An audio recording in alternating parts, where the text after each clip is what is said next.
You're listening to the Quint's podcast.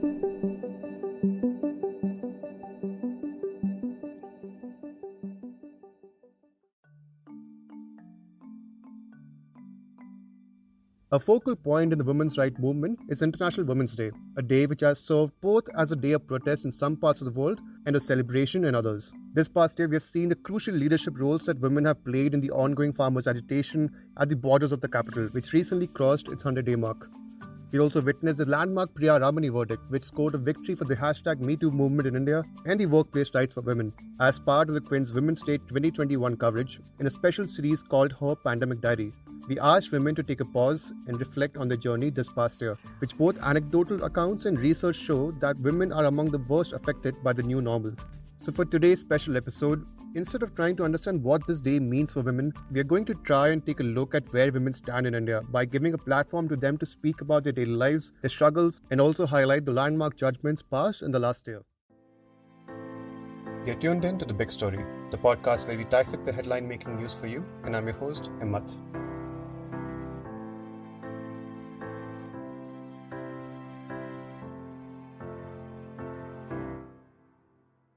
Starting this episode with a historic point of celebration for women's rights and the Me Too movement in India with the judgment in the M.K. Akbar versus Priya Ramani case. In its final verdict, a Delhi trial court on 17 February stated that, and I quote, "Women can't be punished for raising instances of sexual abuse by complaints claiming defamation."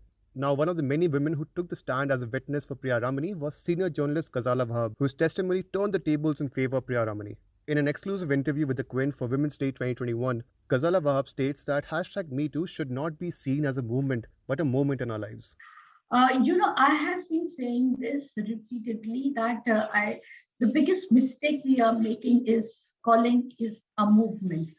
I think it has been it should be looked at as a continuum, which started I don't know when and by whom, and as and when somebody or the other had a story to add to it, they added to it. So the responsibility of sustaining this momentum cannot lie only with a few who did this. It's like an umbrella which has been placed, or like a tent which has been placed as a safe place for women to come to and share their experiences if they wish to. There are a lot of people who do not want to do that for their own reasons. It's fair to them. But anybody at any point of time would want to do this, can use this umbrella or this safe place that has been created for them, this Me Too hashtag, and speak out without being judged by others. I think this is what we need to seek to do going forward. To say that it was a movement, you immediately put an expiry date to it, that the movement started at this and this date and finished at this point. You also put the burden of leadership or responsibility on a few people and abdicate your own responsibility towards this cause of ensuring that this safe place remains safe for women to come and talk about their own experiences of violation or harassment or whatever they wish to share. I think what we need to ensure is that there has to be a mutual trust and understanding towards each other. We should give the benefit of doubt to everybody who comes and shares her story. She should be believed until she is proved to have been lying. I mean, we should not start with a position of cynicism that she's doing this because she is motivated. So I think this is how we should treat this, not the movement, but treat this moment in our lives. To watch a video version of Ghazala Wahab's exclusive interview with the Quint, you can head to the Quint's website. You will also find the link to the interview in our show notes below. Now moving on to the stories from ground zero at the farmers' protest. Now, as part of the Quint's coverage of the farmers' protest and of Women's Day as well, our reporters went to the Tikri border and spoke to women leaders, where we asked them about their roles in the movement and the motivation behind their participation in the agitations in such huge numbers. And one such story is that of 65-year-old Jasbir Kaur Nath, who has been a farmer and a labour rights activist for more than 30 years. Ms. Kaur is a state committee member of the Punjab Kisan Union and is instrumental in managing the daily activities of the protests at the Tikri border. Here is Ms. Kaur describing a typical day for her at the border site. Jasbir Kaur नत्थ है और मैं पंजाब के मानसा district से हूँ। पंजाब किसान union की मैं state committee member हूँ और मैं किसान नेता के साथ साथ एक कम्युनिस्ट भी हूँ। My name is Jasbir Kaur Nath and I'm from the Mansa district in Punjab. I'm the state committee member of the Punjab Kisan Union. In addition to being a farmer leader, I'm also a communist. तो मैं 1986 से जुड़ी हुई हूँ इन संगठनों के साथ। तो जो भी हमारी मैं CPIML लिबरेशन की भी सदस्य हूँ। तो उसके जो भी संगठन है जैसे किसान संगठन है, औरतों का संगठन है, मजदूर संगठन है, सारे संगठनों में भी काम करने का हमें तजर्बा है और किया भी है मैंने। I have been associated with several organizations since 1986. I'm a member for the CPI-ML and I'm also part of their farmers, labours and women wings. तो मैं सुबह 9:30 यहाँ से निकल जाती हूँ और 10:30 बजे हमारी जो 12 यूनियंस है और हरियाणा वाले साथी हैं उनकी एक मीटिंग होती है। I leave at around 9:30 a.m. every morning for a meeting of our 12 farmer unions, which is scheduled for 10 a.m. every day.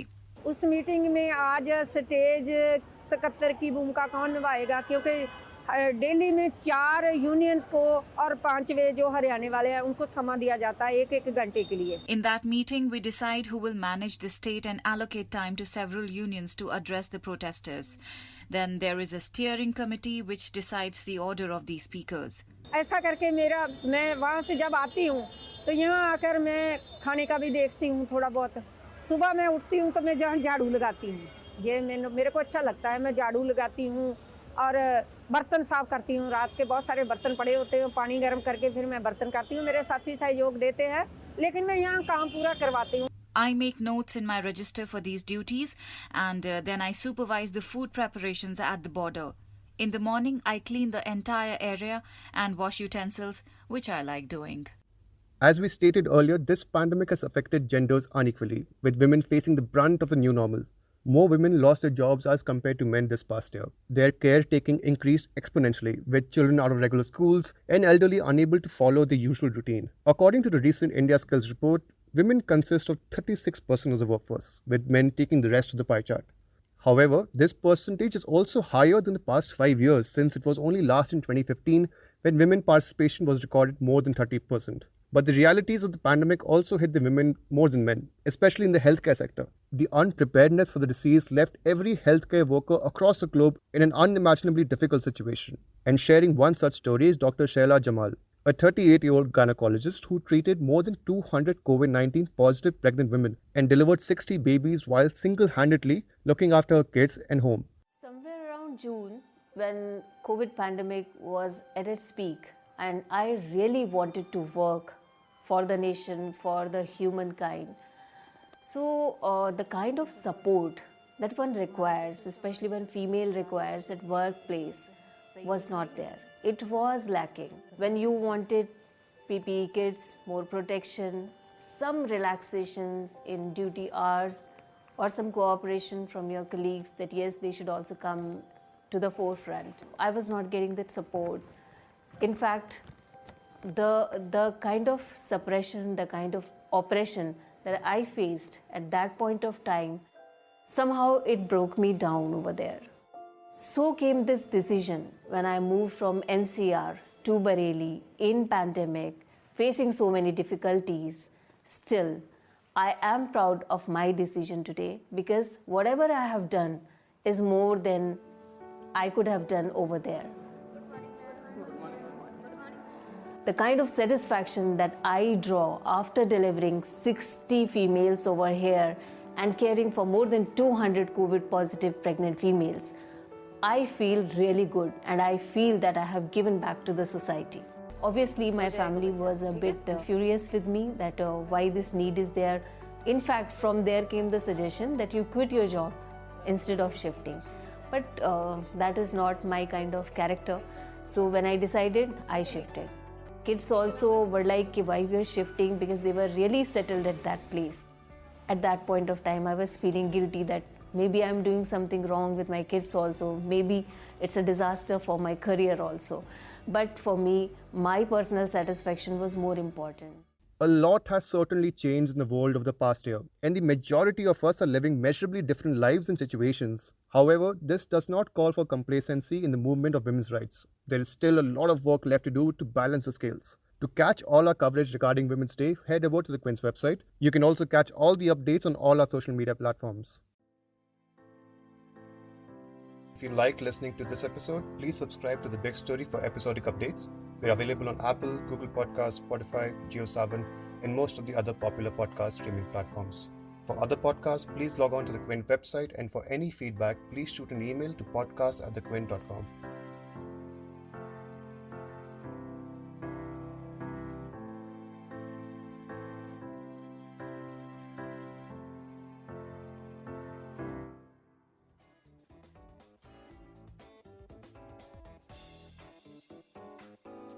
Thanks for listening. Log on to the Quint's website and check out our other podcasts.